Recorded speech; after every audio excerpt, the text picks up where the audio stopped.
Que Dieu te bénisse, c'est ça. Que Dieu soit loué. Merci. Alors, la voie pourvue par Dieu pour aujourd'hui. Et je vais lire la prédication, la voie de Dieu qui a été préparée pour nous. Prêché en 52. Dans cette prédication, paragraphe 15, qu'est-ce que le prophète dit ici? Il dit, il n'y a pas de raccourci dans le royaume de Dieu. Amen. Vous savez, si nous essayons de prendre un raccourci, nous finirons par nous retrouver quelque part dans un étang. Amen. Amen. Amen. Il n'y a pas de raccourci dans le royaume de Dieu. Si nous essayons de prendre des raccourcis, nous nous retrouverons dans un étang. Vous connaissez les étangs, non? Amen. Voilà, nous allons faire fausse route. Parce que dans le Seigneur, il n'y a pas de raccourci. Amen. Il faut suivre le chemin qui a été tracé pour nous. Amen. Et celui qui a tracé ces chemins, c'est Dieu. Amen. Et c'est lui qui a mis les chemins, la vérité et la vie. Amen. Parce que lui-même, il est ce chemin-là. Amen. Et il y a toujours une voie pour toutes choses. Amen. Amen. Et le prophète dit, dans le Seigneur, il n'y a pas de raccourci. Amen. Dans le Seigneur, il faut suivre toujours la voie pourvue par Dieu. Amen. Amen. Amen. Mais si on emprunte des raccourcis, on va aller tomber dans un étang. Vous comprenez? Amen. Et le prophète dit, et c'est ce que nous faisons quand nous quittons l'ancienne grande route de Dieu. Amen. Dieu a frayé un sentier, amen, une voie. Amen. Quand une personne quitte la sainte grande route de Dieu, la personne doit obligatoirement tomber dans un étang. Amen. Amen. Amen. Dans un étang boueuse. Amen. Vous saisissez cela? Amen. Pourquoi? Parce que la route que Dieu a tracée, c'est une route sainte. Amen. Et quand l'homme quitte cette route, obligatoirement il doit être dans un étang. Amen. Parce que le prophète a dit que si nous ne servons pas Dieu, c'est que nous servons le diable. Amen. Mais sans le savoir. Amen. Parce que les francs-maçons, ils savent qu'ils servent le diable. Amen. Les sorciers, ils savent qu'ils servent le diable. Amen. Vous comprenez? Amen. Les marabouts savent qu'ils servent le diable. Amen. Mais celui qui est ignorant, c'est celui qui ne sert ni Dieu ni le diable. Voilà. Alors le prophète dit que là, la personne là sert toujours le diable, mais il ne le sait pas. Amen. Parce que Dieu a une voie pourvue pour nous. Amen. Vous comprenez? Amen. Et cette voie, c'est la parole de Dieu. Amen. Vous saisissez? Lorsque nous partons, si nous sommes malades et que nous partons à l'hôpital, le médecin ne peut pas nous aider s'il n'utilise pas les codes de la médecine. Amen. Vous comprenez? Amen. Il ne peut pas direct administrer des traitements comme ça sans d'abord te faire des examens. Ça vous comprenez? Amen. Parce que la voie de la médecine, il faut passer par des examens. Amen. Et c'est les examens qui vont donner la réponse par rapport à l'ordonnance qu'on va t'administrer. Ça vous savez cela. Amen. Et Dieu aussi, il nous a mis sur la terre, il nous a fait passer par ces examens. Amen. Et il a su que pour que l'homme vive, il faut la parole de Dieu. Amen. Voilà pourquoi l'ordonnance nous a été envoyée, qui est la parole, qui est la Bible. Amen. Qui est le message. Amen. Amen. Amen. Et si l'homme veut garder la santé, l'homme doit bien respecter le traitement. Amen. Dis Amen. Amen. Dis Amen. Amen. Si l'homme veut être en bonne santé spirituelle, il faut respecter le traitement. Amen. Qui est le traitement de la parole. Amen. Parce que si l'homme s'éloigne de la parole, l'homme ne sera plus en bonne santé. Amen. Il sera malade. Dites Amen. Voilà pourquoi la Bible dit que l'homme qui vit dans le plaisir est mort quoique vivant. Or, quand on est mort, c'est qu'on est déjà malade. Amen. Dites Alléluia. Mais pour être en bonne santé, il faut être dans la parfaite volonté de Dieu. Amen. Dites Amen. Amen. Voilà pourquoi les médecins, lorsqu'ils donnent un traitement, ils te donnent l'ordonnance. Et lorsque tu pars voir les pharmaciens font d'abord l'ordonnance, ils donnent des produits selon l'ordonnance. Mais lorsque tu pars à la maison, tu ne dois pas prendre ces produits n'importe comment. Il faut aussi suivre les instructions des notices. C'est pas ça? Pourquoi? Parce que dans les notices là, c'est notifié combien de doses il faut boire. C'est pas la vérité? Donc dans toutes les choses, il y a une voie qui a été préparée, qui a été pourvue. tu dois respecter la voie. Amen. Alléluia. Amen. Alléluia. Amen. Là encore, si on peut aller plus loin pour ceux qui font des aventures dans le monde, il va aller dans le pays des gens sans des papiers. Amen. Pendant qu'il y a la voie qui a été pourvue pour rentrer dans le pays des autres. Voilà. C'est-à-dire qu'il faut aller à l'ambassade. Voilà. Il faut demander ton visa.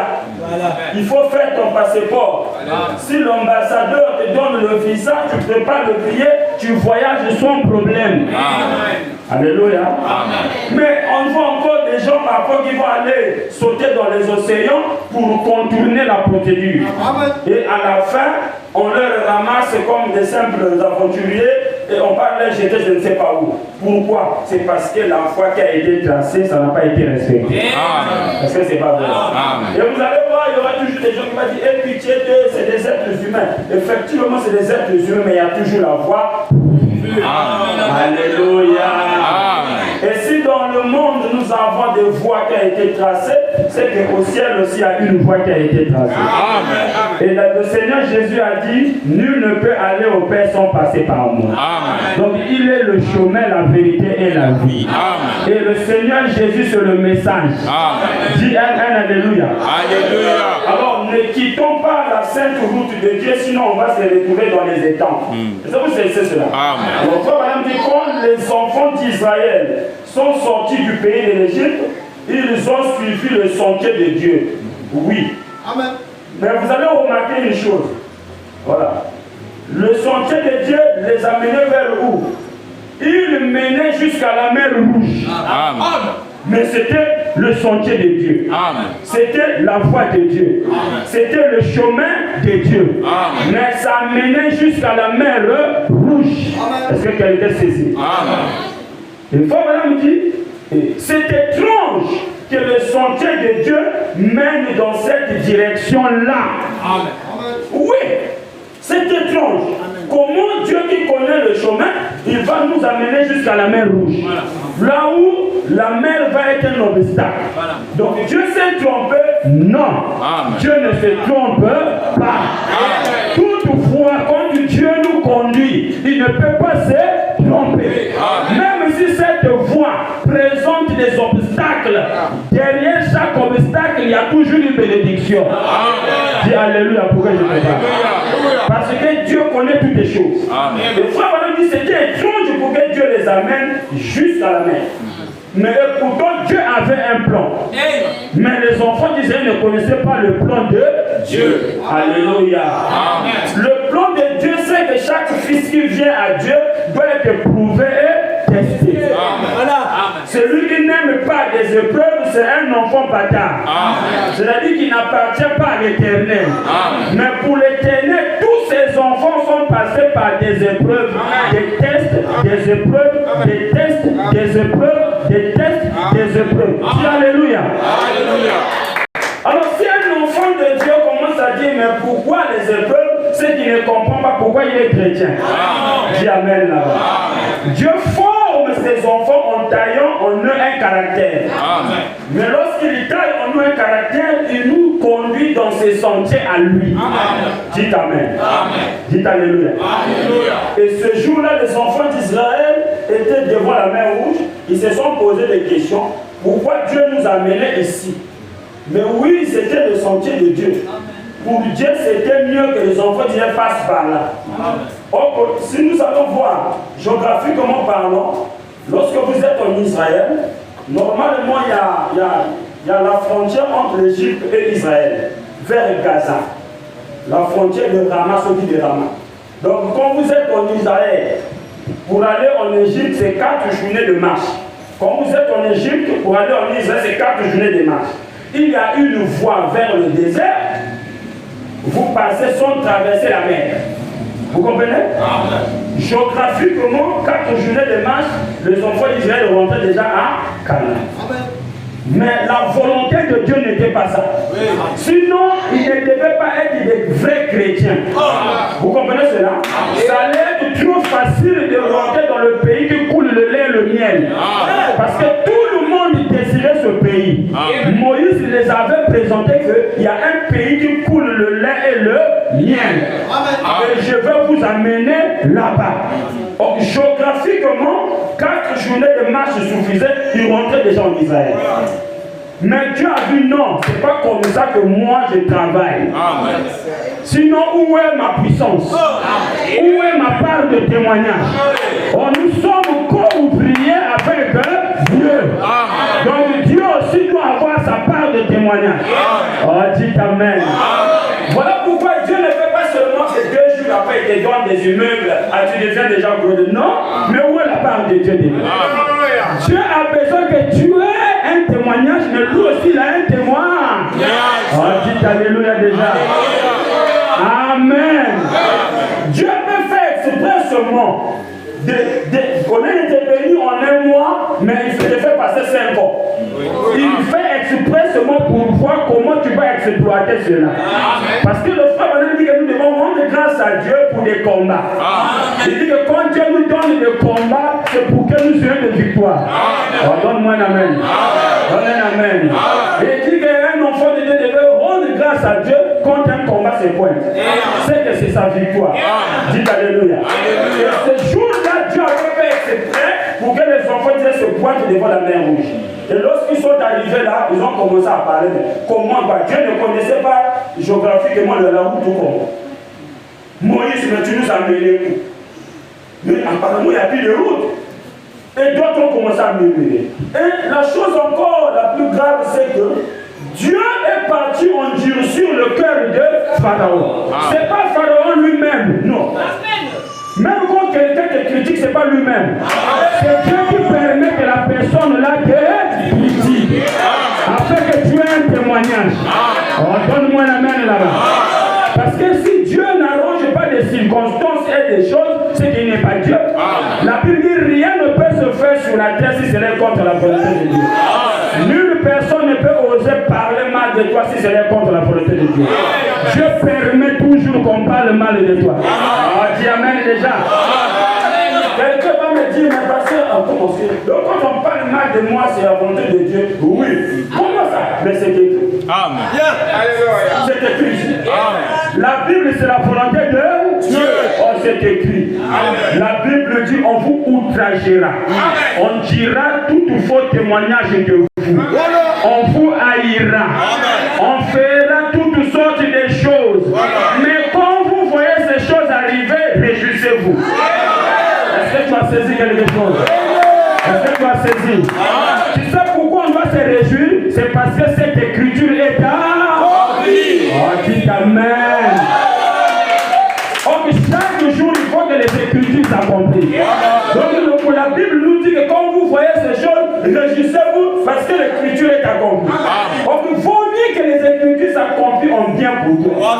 Parce que toutes choses concourent en bien pour ceux qui aiment Dieu. Il faut bien que les écritures s'accomplissent en bien. Dites Amen. Il ne faut pas se retrouver comme Judas.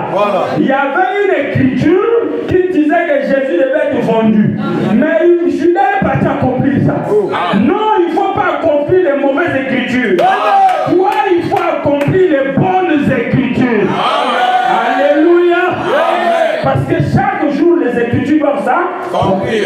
Les enfants disaient, c'est ça, Mia. Vous dites, mais comment Moïse peut nous amener au désert? Et on est devant la mer. Et Dieu endurcit le cœur de Pharaon. Dieu dit à Pharaon, deviens encore incrédule. Voilà. Parce que j'ai besoin de t'utiliser. Et la Bible dit Pharaon s'endurcit. Voilà. Donc le voisin devient encore méchant envers toi. Alléluia, ma soeur, mais on m'a envoyé une message.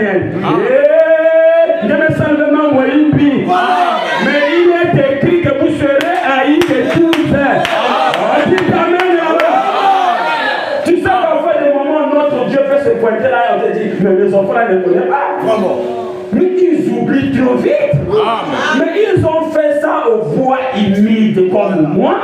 Mais ils le feront au bois sec comme eux. Moi qui étais Dieu, dans une chair humaine, je faisais que le bien. Je nourrissais les affamés. Dites Alléluia. Au temps du Seigneur Jésus, les boulangeries ne marchaient plus. Parce que quand il multipliait les pains, si mon warabaga son pain, personne n'achetait. ce pain.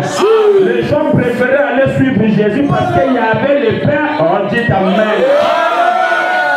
Donc au temps de Jésus, Waravana contre Jésus. Parce que leur boutique, le pain ne marchait plus. Et même les boucheries étaient contre Jésus. Parce que les poissons étaient multipliés. Et un jour, le Seigneur a traversé de l'autre bord, la foule a encore suivi. Jésus a dit, vous m'avez suivi, pas pour la parole, pas pour le message, mais c'est parce que j'ai multiplié le pain et j'ai multiplié le poisson. Comme l'homme aime manger, vous me suivez à cause de la nourriture. Alléluia! Mais heureusement, il y avait Pierre qui a dit, non, nous, c'est pas à cause de la nourriture. Auprès de qui irons-nous? Tu es le seul qui a les paroles de la vie éternelle. Est-ce qu'il y a un amen? Même si on ne nous donne pas l'argent, mais nous prenons le message. Dites amen. On n'a pas besoin d'être dorlotés. Nous sommes les semences prédestinées. Nous avons donné notre vie à Christ. Alléluia. Depuis le premier jour où nous avons écouté le message, cela a créé en nous une vie.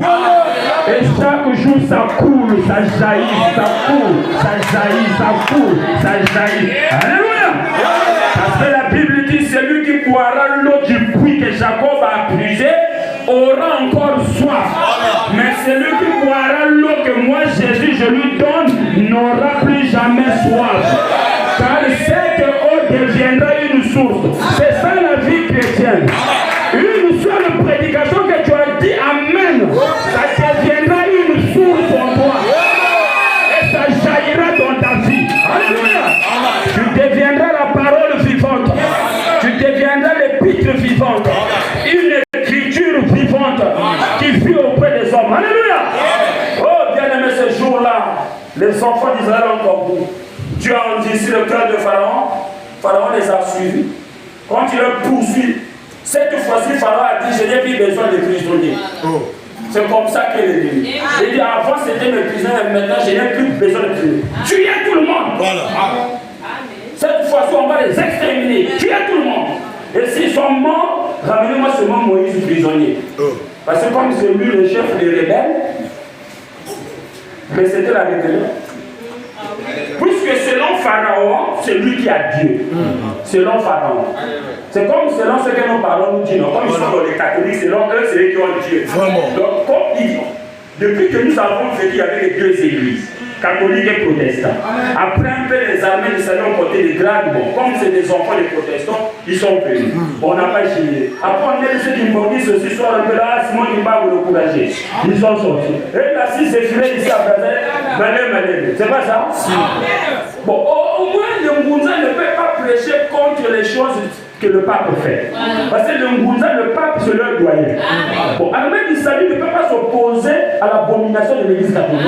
Parce que c'est la même chose. Tout sort le message du temps de la fin où on commence à nous dire que le pape n'est pas de Dieu.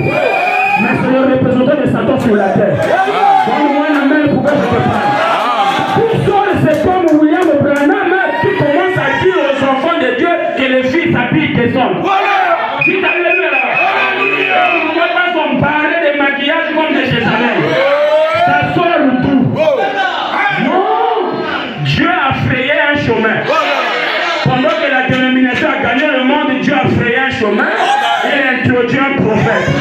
Et chaque semence prédestinée à écouter le message, entendre, reconnaître et à suivre. Amen. Voilà pourquoi aujourd'hui on nous déteste. On dirait l'église à la rebelle. Oui. J'ai un frère ici, dès qu'il est venu croire le message, tu sais son père m'a dit quoi? Église à Bénin, dès qu'il a croire parole à Bénin. Bénin va toujours opposer à ma parole. Donc nous sommes venus sans lui. Parce que dès que tu vas prier là-bas, tu vas plus nous aimer. J'ai dit, qui a Dieu en lui qui ne va pas aimer ses paroles? Mais pour la parole, il a dit, l'enfant honore ton père et ta mère. S'il va aimer Dieu, il ne va pas aimer ses paroles. J'ai dit non, les parents peuvent. Parce que ne vois pas les paroles comme ça. Il y a des paroles qui sont dans une toto. Aussi longtemps que tu as un gonza, ça ne les dérange pas. Mais quand tu vois le message, si les paroles sont dans le toto, ta prière dérange. Tu amènes là-bas.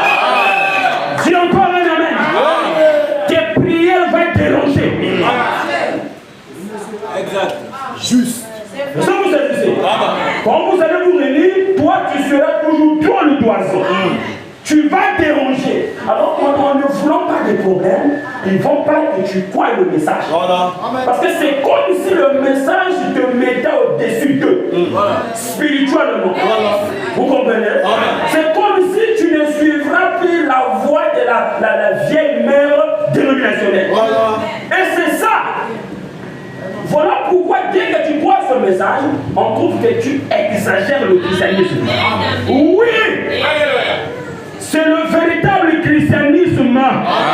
Voilà pourquoi ça brille plus que les autres. Dis Alléluia. Dis Alléluia. Bien aimé, Pharaon les a poursuivis. Il dit cette fois, je vais terminer avec. Tuez-le tous. Quand on les a poursuivis. Lorsque les enfants d'Israël ont vu Pharaon s'approcher, oui, il y a 3 sortes de croyants. Voilà. Partout vous allez vous mener. Il y a 3 sortes d'élèves. Il y a des vrais croyants. Ceux-là sont remplis du Saint-Esprit.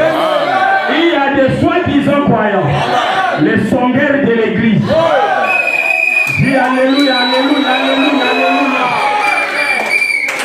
Alléluia. Les soi-disant, c'est des songueurs de l'église. Ceux qui combattent le pasteur. Pendant que le pasteur presse, il lui tire. Dites Alléluia. Ça, c'est des soi-disant croyants. Et après, il y a les incrédules. Eux, ils ne croient jamais. En fait, lui, il vient ici parce qu'il y a sa copine qui est ici.